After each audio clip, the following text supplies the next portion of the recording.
हीन षष्ठी दिव्य स्वाहा। भगवती छठी मैया की कृपा हम सभी को प्राप्त हो। हे षष्ठी मैया, जो भी भक्ति पूर्वक आपकी यह कथा को सुने, उनके ऊपर अपनी कृपा वैसे ही बरसाना जैसे आपने बूढ़ी माँ के ऊपर बरसाई।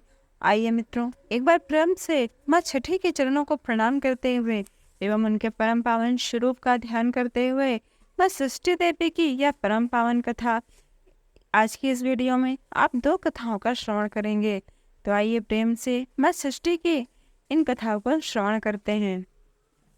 बहुत समय पहले की बात है। एक परिवार में एक बूढ़ी माँ और उसका एक बेटा रहता था।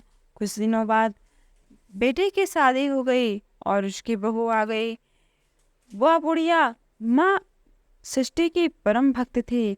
वह माँ षष्ठी का व्रत बहुत ही सुंदर एवं श्रद्धा भाव से करती थी, परंतु बहू जो नए विचारों वाली थी, वह पूजा पाठ में कभी विश्वास नहीं करती थी। एक बार जब बूढ़ी अम्मा छठ माता की पूजा की तैयारी कर रही थी, तो बूढ़ी अम्मा का बेटा आम की लकड़ी तोड़कर ला रहा था और पूजन की सामग्री भी बाजार से खरीद कर ला रहा था। तभी बुढ़िया की बहू बुढ़िया अम्मा पर हंसने लगी और कहने लगी कि हे अम्मा, दुनिया कहाँ से कहाँ पहुँच गई।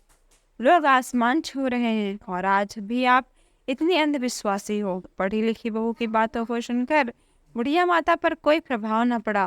बुढ़िया अम्मा तो अपने ही धुन पर मस्त थे।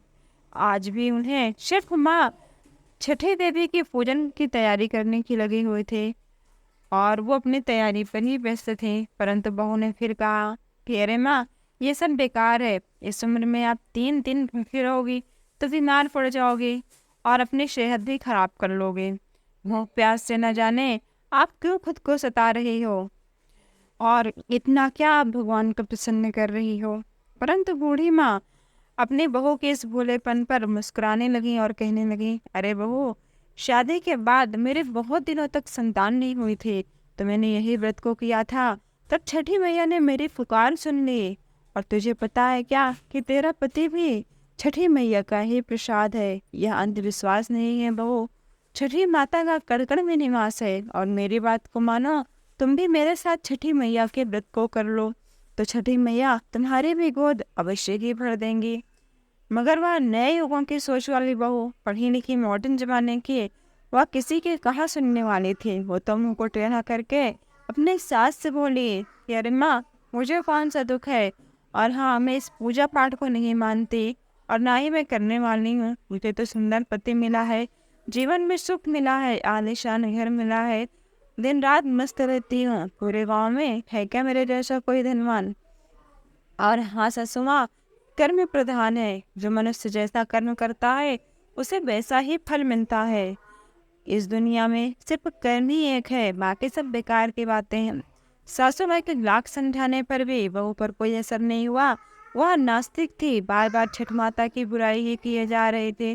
तभी उसका पति वहाँ आया और उसने भी उसको समझाने की कोशिश की और कहा कि देखो, देवी देवताओं के आगे अहंकार करना ठीक नहीं है। तुम भी माँ के साथ पूजन करो और न व्रत रखो तो कम से कम माता के साथ पूजा में सहयोग तो कर लो।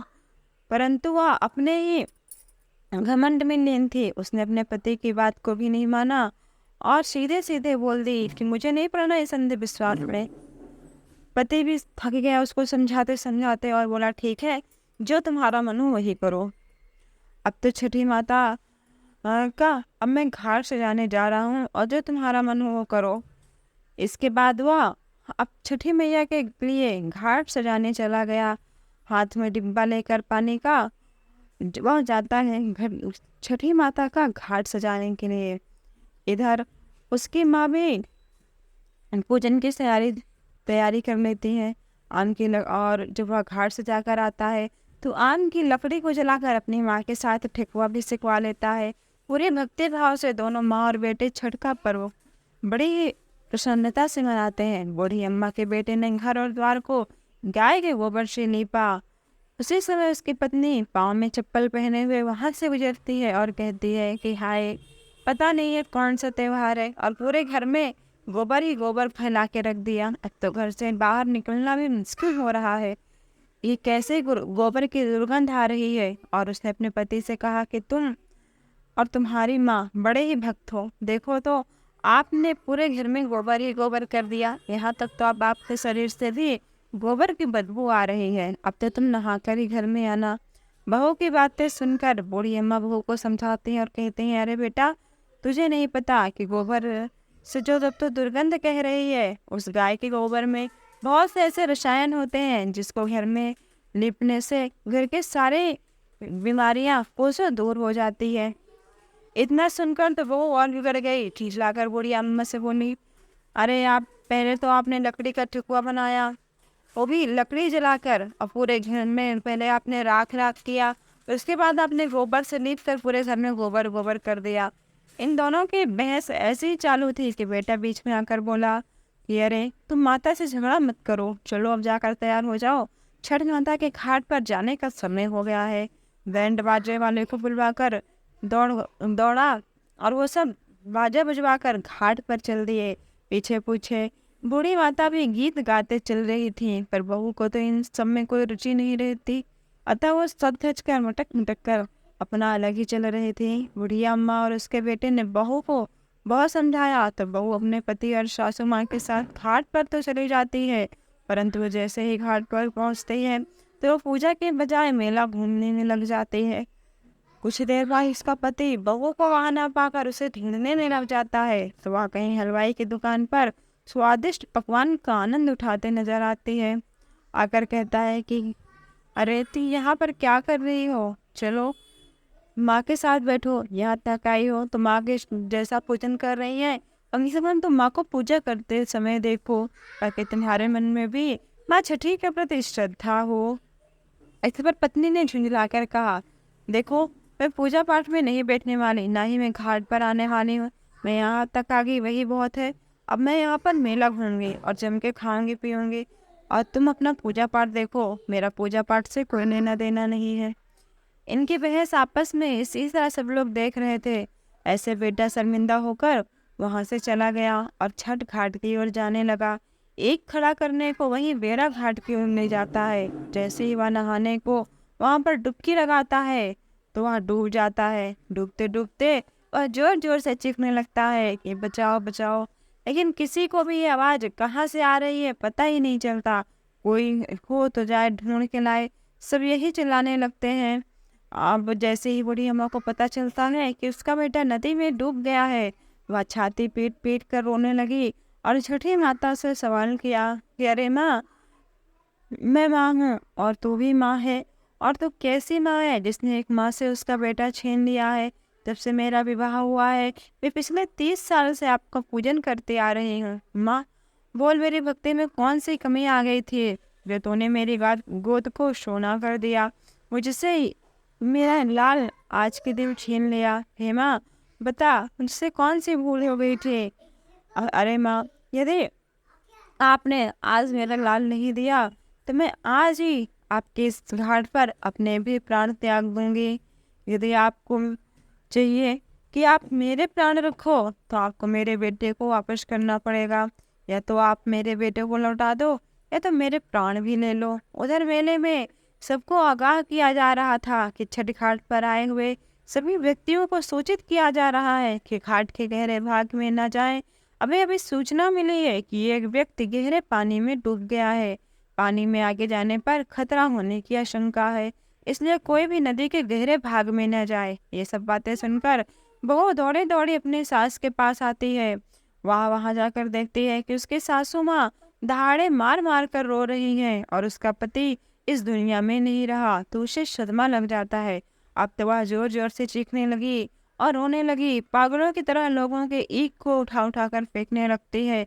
चीख चीख कर बूढ़ी माँ से पूछती है कि मैंने तो पहले ही कहा था कि माँ छठ वठ के पूजा में मत पड़ो, ये सब ढंग है, अंधविश्वास है। तुम्हारे ना ध्यान देने के कारण आज मेरा पति मुझसे दूर चला गया है। अपनी माता को भला भला बोलते हुए वह छठ माता को पूछने लगती है।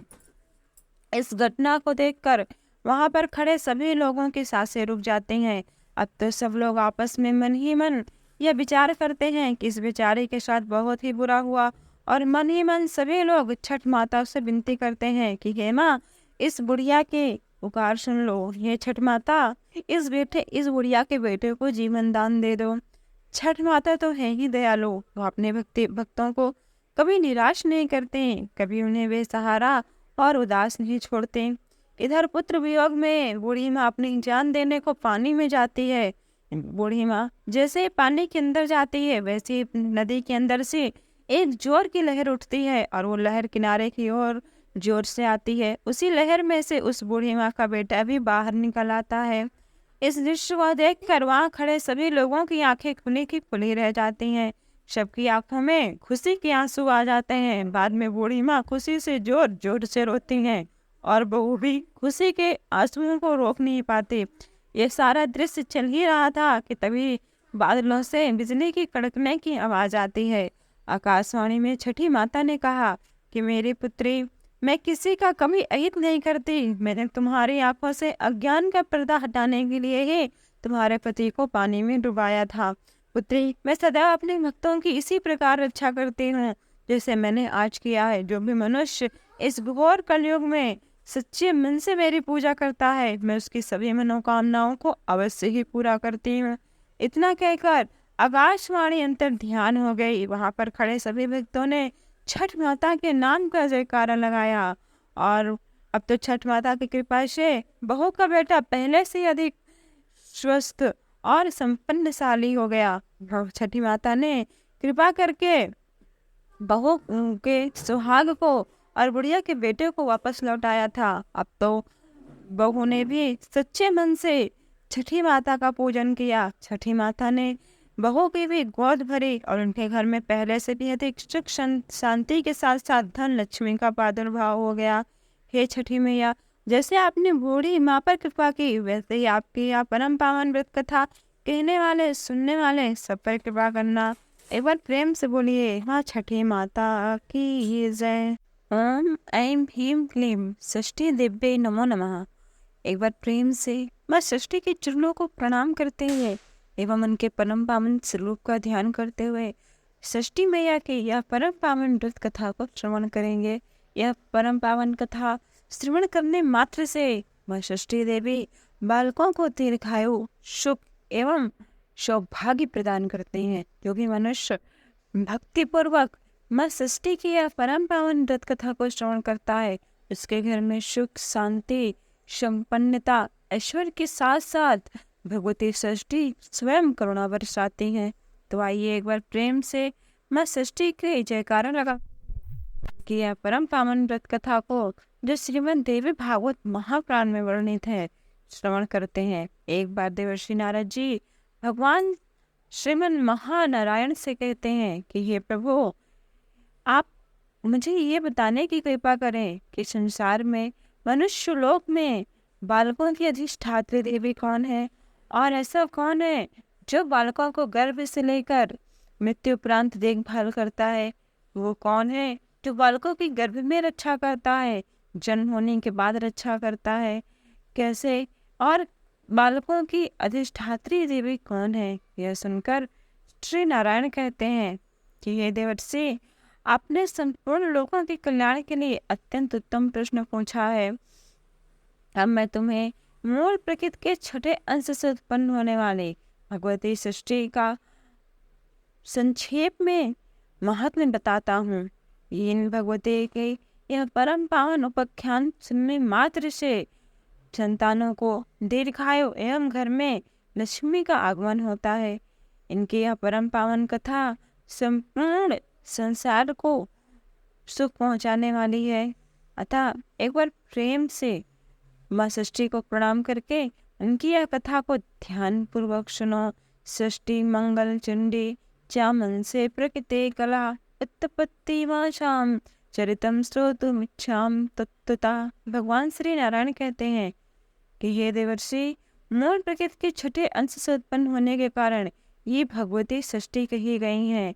ये इन्हें स्वामी कार्तिकेय को सौंपा गया है और स्वामी कार्तिकेय जो भगवान श्री महादेव के पुत्र हैं और जिनका मास कार्तिक मास आता है, उन्हीं के मास में पड़ने वाले अर्थात उन्हीं के कार्तिक मास के शुक्ल पक्ष के छठे दिन में पड़ने वाले षष्ठी के महापर्व छठ को बड़े ही धूमधाम से मनाया जाता है।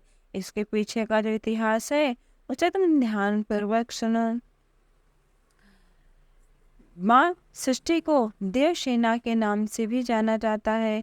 ये मातृकाओं में प्रसिद्ध है। उत्तम व्रत का पालन करने वाली ये साध्वी स्वामी कार्तिकेय की भार्या है और भगवान कार्तिकेय को ये प्राणों से भी अधिक प्रिय है। ये बालकों को दीर्घायु प्रदान करने वाली, उनका भरण पोषण तथा रक्षण करने वाली तथा सिद्ध योगिनी है। हे नारद जी, उन षष्ठी देवी की पूजा विधि तथा इतिहास को भी सुनिए, जिसे स्वयं मैंने धर्मदेव के मुख से सुना था।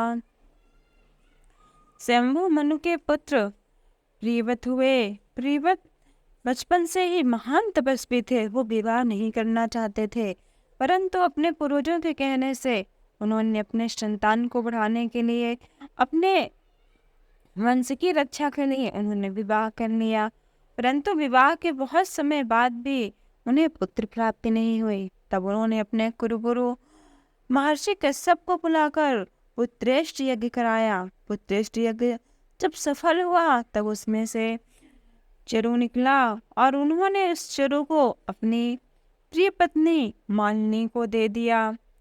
उस यज्ञ चरु को खाकर मालिनी शीघ्र ही गर्भवती हो गई, परंतु उनका प्रसव नहीं हुआ। महारानी मालिनी का वह गर्भ 12 वर्षों तक रहा। 12 वर्षों तक महारानी मालवी वो गर्भ धारण करे रही। 12 वर्षों के पश्चात उन्हें सर्व सदृश कांति वाले शरीर के समस्त गुणों से संपन्न, परंतु मरे हुए तथा उल्टी आंख वाले पुत्रों को जन्म दिया। उसे देखकर, ऐसा मरा हुआ पुत्र देखकर सभी स्त्रियां तथा बांधव पत्नी और पूरा महल सब रोने लगा। राजा ने भी जब उस मरे हुए पुत्र को देखा तो उनका भी धीरज टूट गया और वो भी निर्जन स्थान शमशान में ले जाकर उस बालक को अपने हृदय से लगाया और रुदन करने लगे।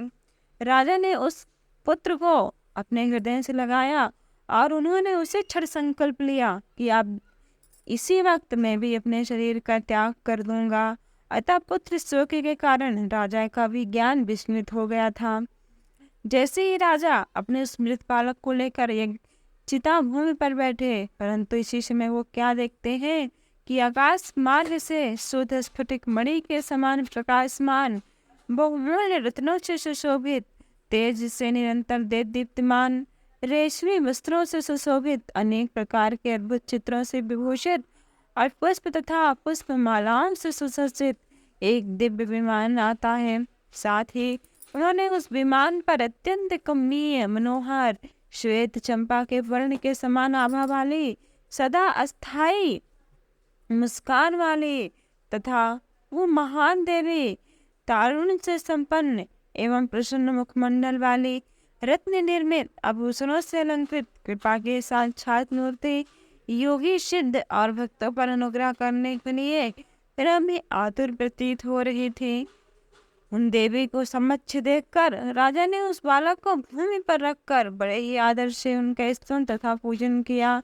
हे नारद, तत्पश्चात राजा प्रियव्रत प्रसन्नता को प्राप्त ग्रीष्मकालीन सूर्य के समान प्रभाव वाली, अपने तेज से दिव्यमान तथा शांत स्वभाव वाली उन कार्तिकेय प्रिया भगवती षष्ठी से पूछने लगे। राजा कहने लगे, हे सुशोभने, हे कांते, हे सुब्रते, हे वरारोहे, समस्त स्त्रियों में परम धन्य तथा आदरणीय तुम कौन हो? आप किसकी भार्या और किसकी पत्नी हो? हे नारद, विपेंद्र की आवाज सुनकर जगत का कल्याण करने वाली भगवती देवसेना उनसे कहने लगी। वो देवी प्राचीन काल में दैत्यों के द्वारा पीड़ित देवताओं की सेना बनी थी। उन्होंने उस युद्ध में देवताओं को विजय दिलाया था। इसी कारण वो भगवती देवसेना नाम से विख्यात हुई। श्री देवसेना बोली, गिराजन, मैं ब्रह्मा की मानसी कन्या हूँ, सब पर शासन करने वाली मैं देवसेना नाम से विख्यात हूँ। विधाता ने अपने मन से मेरी सृष्टि करके स्वामी कार्तिकेय को सौंप दिया।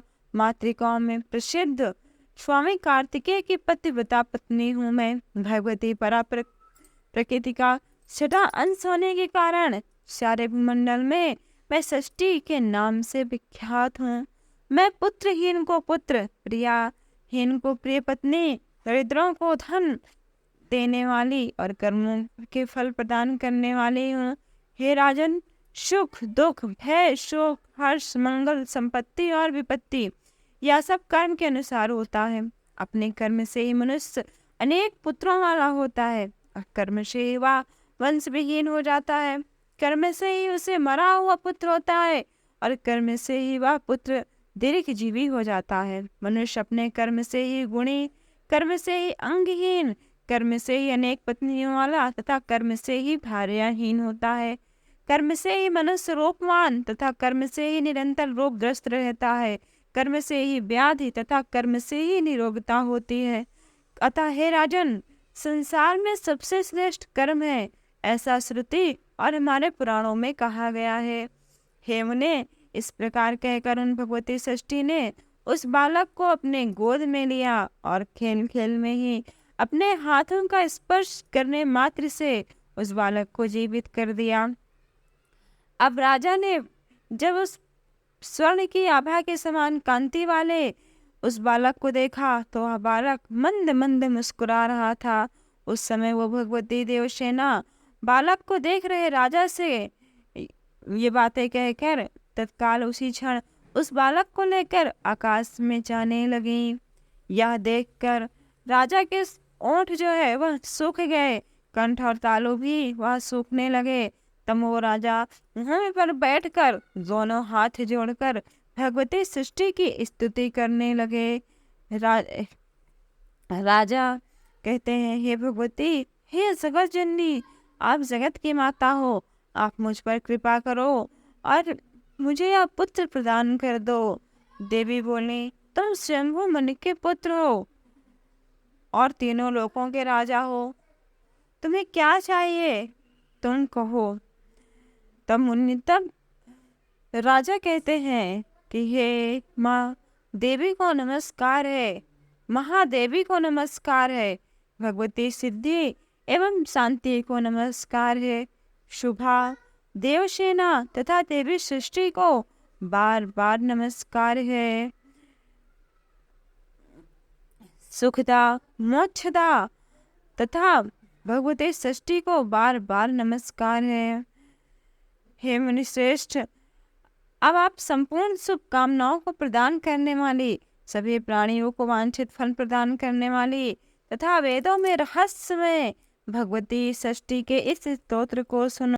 राजा कहते हैं, देवी को नमस्कार है, महादेवी को नमस्कार है, भगवती सिद्धि एवं शांति को नमस्कार है, सुभा देवसेना तथा देवी सृष्टि को बार बार नमस्कार है, वरदा पुत्रदा तथा धनदा देवी को बार बार नमस्कार है, सुखदा मोक्षदा तथा भगवती सृष्टि को बार बार नमस्कार है, मूल प्रकृति के छठे अंश से अवतीर्ण सृष्टि स्वरूपणी तथा सिद्ध स्वरूपणी भगवती को बार बार नमस्कार है, माया तथा सिद्ध योगिनी सृष्टि देवी को बार बार नमस्कार है, सार स्वरूपणी शारदा तथा परा देवी को बार बार नमस्कार है, बालकों की अधिष्ठात्री देवी को नमस्कार है, सृष्टि देवी को बार बार नमस्कार है, कल्याण प्रदान करने वाली कल्याण स्वरूपणी सभी कर्मों के फल प्रदान करने वाली तथा अपने भक्तों को प्रत्यक्ष दर्शन देने वाली देवी सृष्टि को बार बार नमस्कार है,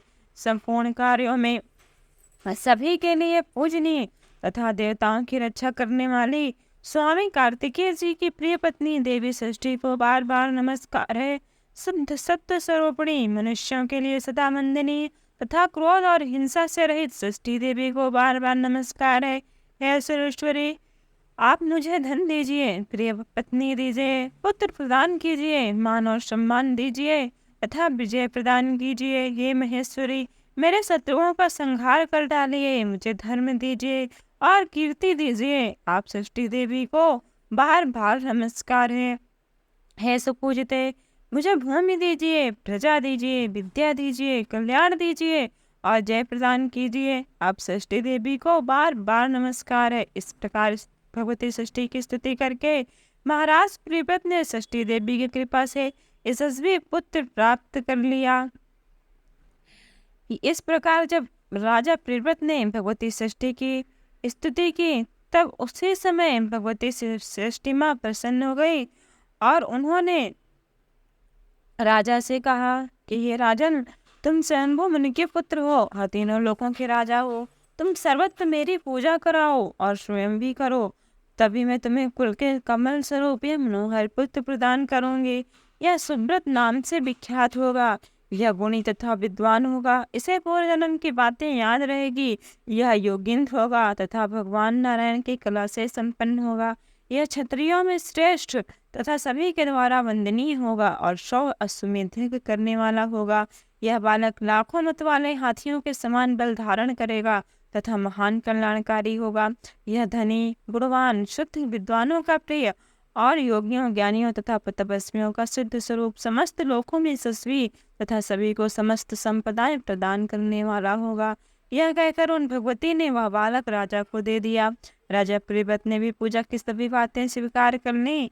तब भगवती ने भी उन्हें कल्याणकारी वर देकर स्वर्ग को चली गई। अब राजा भी प्रसन्नचित होकर मंत्रियों के साथ अपने घर को आए और आकर पुत्र विषयक वृत्तांत सबको कही सुनाया। हे नारद, उस वृत्तांत को सुनकर सभी नर नारी परम प्रसन्न हुए। राजा ने पुत्र प्राप्ति के उपलक्ष्य में सर्वत्र मंगलोत्सव कराया, भगवती सृष्टि की पूजा की तथा ब्राह्मणों को धन प्रदान किया।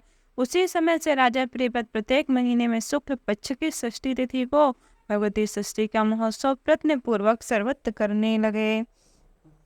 सूतिका गृह में बालकों के जन्म की छठे दिन, 21वें दिन तथा बालकों से संबंधित किसी भी मांगलिक कार्य में तथा शुभ अन्नप्राशन के अवसर पर भगवती की पूजा स्वयं भी करने लगे और पूरी प्रजा से भी कराने लगे। इस प्रकार उन्होंने सर्वप्रथम भगवती सृष्टि की पूजा का प्रचार किया।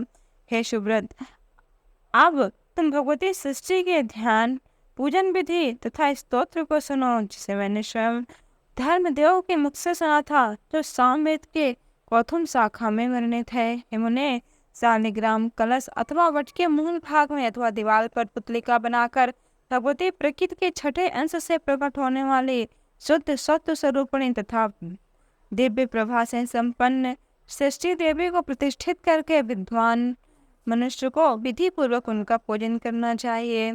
उत्तम पुत्र प्रदान करने वाली कल्याणदायिनी दया स्वरूपिणी भगवती एको जगत का सृष्टि करने वाली, श्वेत चंपा के पुष्प की आभा के समान गिरने वाली, रत्नमय आभूषणों से अलंकृत परम सत्य स्वरूपिणी तथा श्रेष्ठ प्राप्त भगवती देवसेना की मैं आराधना करता हूँ। विद्वान पुरुष को चाहिए किसी विधि से ध्यान करके हाथ में लिए हुए पुष्प को अपने मस्तक से लगाकर उसे भगवती को अर्पण कर दें। पुनः ध्यान करके मूल मंत्र से चरण पूर्वक पाद्य, अर्थ, आचरणीय, गंध, पुष्प, दीप, विविध प्रकार के नैवेद्य तथा सुंदर फल भगवती को अर्पण करें। उत्तम व्रत में निरत रहने वाले साथी भगवती देवसेना की उपासना करनी चाहिए और मनुष्य को ओम ह्रीं षष्ठी दिव्य स्वाहा इस अष्टाक्षर महामंत्र का अपनी शक्ति के अनुसार विधि पूर्वक जप भी करना चाहिए। तदनंतर एकाग्रचित होकर भक्ति पूर्वक स्तुति करके देवी को प्रणाम करना चाहिए। उत्तर फल प्रदान करने वाला भगवती का यह उत्तम स्तोत्र जो भी मनुष्य सुनता है, माँ षष्ठी देवी उसे उत्तम, गुणवान, दीर्घायु एवं श्रेष्ठ पुण्य पुत्र प्रदान करती हैं। तो आइए एक बार प्रेम से